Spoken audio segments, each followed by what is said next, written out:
Okay, so I saw this on Twitter. Pop asked what's your favorite Max Martin song, and someone Corey tweeted and said he's like the Jesus of pop music. Like, look at that music catalog. OMG. So here are some of his credits, and I'm pretty sure that this isn't everything that he's done. Also gotta give him props for stuff like "It's Gonna Be Me" by NSYNC, and some other credits that he has. But what are your favorites out of this if you have to pick? I mean, a lot of things stand out to me. First off, have to give props to Britney Spears' Baby One More Time because that is one of my favorite debut singles of all time. I think it's super catchy with the hook and the songwriting and just, the way that the words fit together. And he's really a master of vocal delivery and stuff like that. And, in Ariana Grande's song Break Free, she says something like the way I really are. And she was like, I don't want to say that's not, grammatically correct, but he was like, say it like it sounds better, basically, and stuff like that. And he's a Swedish songwriter. So, kind of the way that he fits words together in the vocal delivery, I think really stands out. I think that's part of the reasons why his songs are so catchy. He's really good with that.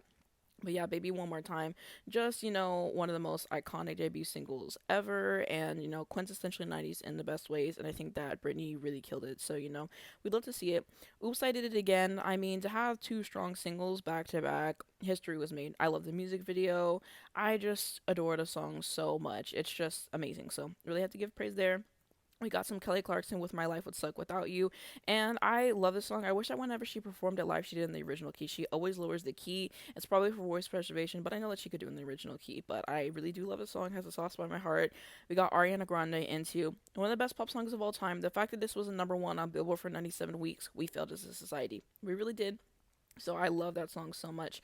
And then you also have Yes and, which is a new one, and I really enjoyed it. I thought it was different. I like that Ariana's tapping into that house, so definitely 8.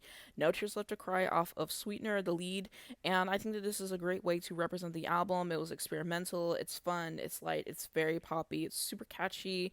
I love the intro to it. Yeah, everything was done right. Also, the single cover is one of my favorite single covers of all time. Oh, they ate. We got some Taylor Swift with Blank Space, which is just iconic. I love the music video. I love how she took what the media was saying about her and she flipped it into a great song. Taylor Swift, genius songwriter, one of my favorite songwriters of all time, one of my favorite artists, as you guys know. Also, I have to give the nod to Taylor Swift, Shake It Off. A lot of people hate this song, but I'm never going to be one of those people. Y'all know I stand Rainbow by Mariah Carey down, and I'll continue to do that. So, I'm about fun. And, Taylor ate with Shake It Off. Haters are going to hate. It is what it is. One of the catchiest pop songs of all time. It's so infectious. I love the bridge and it. Yeah, always gonna love Shake It Off. It is what it is. We have Normani with Motivation, which I think is a great song. Probably my favorite song that I've heard by her, to be honest. We have some Katy Perry in the mix as well. We got some Usher. We got The Weeknd. We just have a lot of, big hits by him, and rightfully so.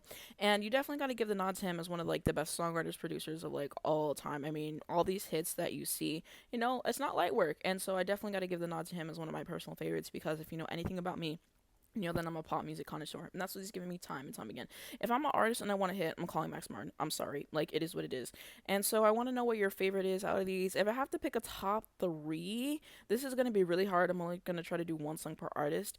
I'm going to go with Britney Spears, Baby One More Time, ever so slightly. Then I think I'll go Ariana Grande, Into You, because I love that song. And then probably Taylor Swift, Blank Space. I think those are probably my top 3, but it's really hard to narrow it down.